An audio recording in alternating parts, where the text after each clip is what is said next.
Hi friends, welcome. അപ്പോൾ ഇന്നൊരു breakfast റെസിപ്പിയാണ് കാണിക്കുന്നത്. ഇത് ബ്രേക്ക്ഫാസ്റ്റിന് മാത്രമല്ല, നമുക്ക് ഡിന്നറിനൊക്കെ കഴിക്കാൻ പറ്റിയ ഒരു റെസിപ്പിയാണ്.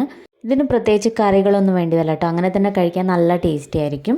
മാത്രമല്ല ബേക്കിംഗ് സോഡയോ ഈസ്റ്റൊന്നും ചേർക്കാതെയാണ് ഈ ഒരു റെസിപ്പി ഉണ്ടാക്കുന്നത്. ഇൻസ്റ്റൻ്റ് ആയിട്ടുള്ള ഈ ഒരു റെസിപ്പി എങ്ങനെയാണ് തയ്യാറാക്കുന്നത് നോക്കാം. അപ്പോൾ അതിനായിട്ട് 2 കപ്പ് പച്ചരിയാണ് കേട്ടോ വേണ്ടത്. ഏത് അരി വേണമെങ്കിലും ഉപയോഗിക്കാം. ഞാനിവിടെ റേഷൻ പച്ചരിയാണ് ഉപയോഗിച്ചിരിക്കുന്നത്. സാധാരണ ദോശയ്ക്കൊക്കെ എടുക്കുന്ന ഏത് അരി വേണമെങ്കിലും ഉപയോഗിക്കാം. പച്ചരി ആയിരിക്കണം. അപ്പോൾ 2 കപ്പ് ചേർത്തിട്ടുണ്ട്. ഇതിലേക്ക് ഒരു 1/4 കപ്പ് അളവിൽ പരിപ്പും കൂടി ചേർക്കാം. നമ്മൾ തുവരം പരിപ്പാണ് കേട്ടോ ചേർത്തിരിക്കുന്നത്. സാമ്പാറിനൊക്കെ എടുക്കുന്ന തുവരം പരിപ്പാണ്. അപ്പോൾ അതും കൂടി ഒരു 1/4 കപ്പ് അളവിൽ ചേർത്ത് കൊടുക്കാം. ഇനി 5 വറ്റൽമുളകും കൂടി ചേർക്കുന്നുണ്ട്. ഇനി ഇതിലേക്ക് ഉഴുന്ന് പരിപ്പാട്ടോ ചേർക്കുന്ന അതായത് നമ്മൾ പരിപ്പ് എത്രയാണോ എടുത്തത് അതിൻ്റെ ഒരു പകുതി അളവിൽ ഉഴുന്ന് പരിപ്പും കൂടി ചേർക്കുക. ഏകദേശം ഒരു 2 ടേബിൾ സ്പൂൺ കാണും ഇത്. അതും കൂടി ചേർത്ത് കൊടുക്കുക. ഇത്രേ ചേർക്കാൻ പാടുള്ളൂ, ഇതിൽ കൂടുതൽ ചേർക്കേണ്ട ആവശ്യമില്ല. ഇനി ഇതിലേക്ക് ഒരു 1/2 ടീസ്പൂൺ അളവിൽ കുരുമുളകും കൂടി ചേർക്കുന്നുണ്ട്. ഇത് തികച്ചും ഓപ്ഷണലാണ്, നിങ്ങൾക്ക് വേണമെങ്കിൽ മാത്രം ചേർക്കാം. ചേർത്താൽ നല്ല കേട്ടോ, നല്ലൊരു ഫ്ലേവറൊക്കെ കിട്ടും കുരുമുളകിൻ്റെ. അപ്പോൾ ഒരു 1/2 ടീസ്പൂൺ അളവിൽ കുരുമുളകും കൂടി ചേർക്കുന്നുണ്ട്. ഇത് ഇത്രയും കൂടിയിട്ട് നമുക്ക് ആദ്യം തന്നെ ഒന്ന് കഴുകിയെടുക്കണം. ഒരു 3-4 വട്ടെങ്കിലും നല്ലപോലെ ഒന്ന് കഴുകിയെടുക്കുക.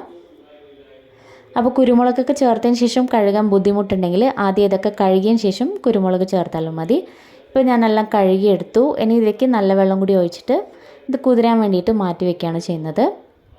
അപ്പോൾ രാത്രി നമ്മളിതുപോലെ ചെയ്ത് വെച്ചാൽ രാവിലെ നമുക്കിത് ഉണ്ടാക്കിയെടുക്കാൻ പറ്റും. രാവിലെ നമ്മളിതിലേക്ക് കുറച്ചും കൂടി കാര്യങ്ങൾ ചേർത്തിട്ടാണ് അരച്ചെടുക്കുന്നത്. അപ്പോൾ രാത്രി നമുക്കിതന്നെയൊന്ന് കുതിർക്കാൻ വേണ്ടിയിട്ട് മാറ്റി വയ്ക്കാം. ഇപ്പോൾ നമ്മൾ രാത്രി മുഴുവനും കുതിർത്ത് വെച്ച അരിയും മുളകൊക്കെ നല്ലപോലെ തന്നെ കുതിർന്ന് വന്നിട്ടുണ്ട്. ഇനി നമുക്കിതൊന്ന് അരച്ചെടുക്കാം. അപ്പോൾ ആദ്യം മിക്സറി ജാറിലേക്ക് അരിയും ബാക്കിയുള്ള കാര്യങ്ങളും ചേർത്ത് കൊടുക്കാം. പിന്നീട് ഇതിലേക്ക് കുതിർത്ത മുളകും കൂടി ചേർക്കുക. ഇനി ഒരു 10 ചുവന്ന ഉള്ളി, അതായത് ചെറിയ ഉള്ളി കൂടി ചേർക്കുന്നുണ്ട്. ചെറിയ ഉള്ളി ചേർത്താൽ നല്ലൊരു ടേസ്റ്റാണ് കേട്ടോ. ഇതില്ലെങ്കിൽ നമുക്കൊരു പകുതി സവാള ചേർത്താലും മതി.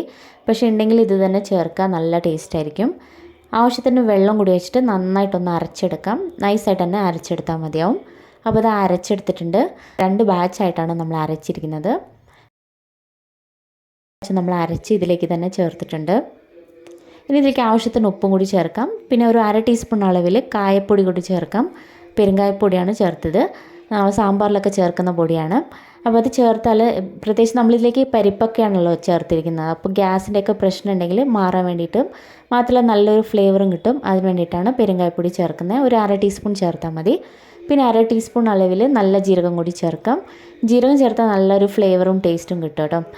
നമുക്ക് ജീരകം വേണമെങ്കിൽ അരിയുടെ കൂടെ ഇട്ട് അരച്ചാലും മതി. ഞാനിപ്പോൾ ഇങ്ങനെ ചേർത്തുന്നേ ഉള്ളൂ. ഇടയ്ക്ക് ഇങ്ങനെ കടിക്കാൻ കിട്ടുമ്പോൾ നല്ലതായിരിക്കും. അത് ഓരോരുത്തരുടെ ഇഷ്ടം പോലെ ചെയ്യാം. ഇനി ഇതെല്ലാം കൂടി നന്നായിട്ടൊന്ന് ഇളക്കി യോജിപ്പിച്ചെടുക്കണം. നല്ലപോലെ മിക്സ് ചെയ്ത് കൊടുക്കുക. മാവ് ഒരുപാട് കട്ടിയായിട്ട് തോന്നിയാൽ കുറച്ച് വെള്ളം ചേർക്കാം. ഞാനിവിടെ കറക്റ്റായിട്ടുള്ള വെള്ളത്തിലാണ് മിക്സ് ചെയ്തിരിക്കുന്നത്. അപ്പോൾ ഇതാ ഈ ഒരു പരുവത്തിൽ വേണം ആക്കിയെടുക്കാനായിട്ട്. സാധാരണ ദോശമാവിൻ്റെ പരുവത്തിൽ റെഡിയാക്കുക. ഇനി ഇത് റെസ്റ്റ് ചെയ്യാനൊന്നും വെക്കേണ്ട, ഉടനെ തന്നെ നമുക്ക് ദോശ ഉണ്ടാക്കിയെടുക്കാൻ പറ്റും. അപ്പോൾ രാത്രി ഇതുപോലെ അരി കുതിർത്ത് വെച്ചാൽ നമുക്ക് രാവിലെ തന്നെ അരച്ച് ഉടനെ തന്നെ ദോശ ഉണ്ടാക്കാം. പ്രത്യേകിച്ച് ഇതിനൊരു കറിയുടെ ഒന്നും ആവശ്യമില്ല, അങ്ങനെ തന്നെ കഴിക്കാൻ നല്ല ടേസ്റ്റി ആയിരിക്കും. തേങ്ങാ ചട്നിയുടെ കൂടെ നല്ലൊരു കോമ്പിനേഷൻ ആയിരിക്കും കേട്ടോ അത്. അപ്പോൾ നമ്മൾ സാധാരണ ദോശ ഉണ്ടാക്കുന്ന പോലെ ദോശ ഉണ്ടാക്കിയിട്ടുണ്ട്. കുറച്ച് ഓയിലും കൂടി നമുക്ക് ഒഴിച്ചു കൊടുക്കാം. വെളിച്ചെണ്ണ ഉപയോഗിക്കുന്നതായിരിക്കും ഏറ്റവും നല്ലത്. നല്ലൊരു ഫ്ലേവറും ടേസ്റ്റും കിട്ടും. അപ്പോൾ ഒരു സൈഡ് കുക്കായതിന് ശേഷം നമ്മൾ മറിച്ചിട്ട് കുക്ക് ചെയ്യുക. ഹൈ ഫ്ലെയിമിൽ തന്നെ ഇട്ട് കുക്ക് ചെയ്തെടുത്താൽ മതി. പെട്ടെന്ന് തന്നെ റെഡിയായി കിട്ടും. ഒരുപാട് സമയമൊന്നും വെക്കേണ്ട ആവശ്യമില്ല.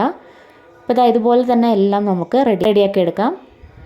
അപ്പോൾ ഇതുപോലെ ഇരിക്കട്ടെ, ഒരുപാടങ്ങ് കളറൊന്നും മാറില്ല, ഇതുപോലെ തന്നെ ഇരിക്കും. ദോശയൊക്കെ ഇതുപോലെ ചുട്ടെടുത്തിട്ടുണ്ട്. ഇത്രയേ ഉള്ളൂ. വളരെ സിമ്പിളായിട്ടുള്ളൊരു ബ്രേക്ക്ഫാസ്റ്റ് റെസിപ്പിയാണ്. കഴിക്കാനും നല്ല ടേസ്റ്റിയാണ്. ഞാൻ നേരത്തെ പറഞ്ഞ പോലെ പ്രത്യേകിച്ച് നമുക്കിതിനൊരു കറിയുടെ ഒന്നും ആവശ്യം വരുന്നില്ല. ചൂടോട് കൂടി തന്നെ കഴിച്ചാൽ നല്ലതായിരിക്കും.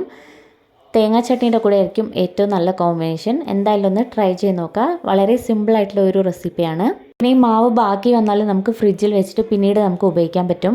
പുളിക്കൊന്നുമില്ല, അങ്ങനെ തന്നെ ഇരിക്കും. മാവ് നമ്മളിതുപോലെ അരച്ച് ഒരു 2 ദിവസം വരെയൊക്കെ വെച്ച് ഉപയോഗിക്കാൻ പറ്റും. അപ്പോൾ എപ്പോഴൊക്കെയാണോ ദോശ ഉണ്ടാക്കുന്നത് മാവ് വെച്ചിട്ട് നമുക്ക് ഉണ്ടാക്കിയെടുക്കാം. എന്തായാലും ഒന്ന് ട്രൈ ചെയ്ത് നോക്കുക. നിങ്ങൾക്ക് ഈ വീഡിയോ ഇഷ്ടപ്പെട്ടാൽ ലൈക്ക് ചെയ്യാനും സബ്സ്ക്രൈബ് ചെയ്യാനൊന്നും മറക്കരുത്. താങ്ക്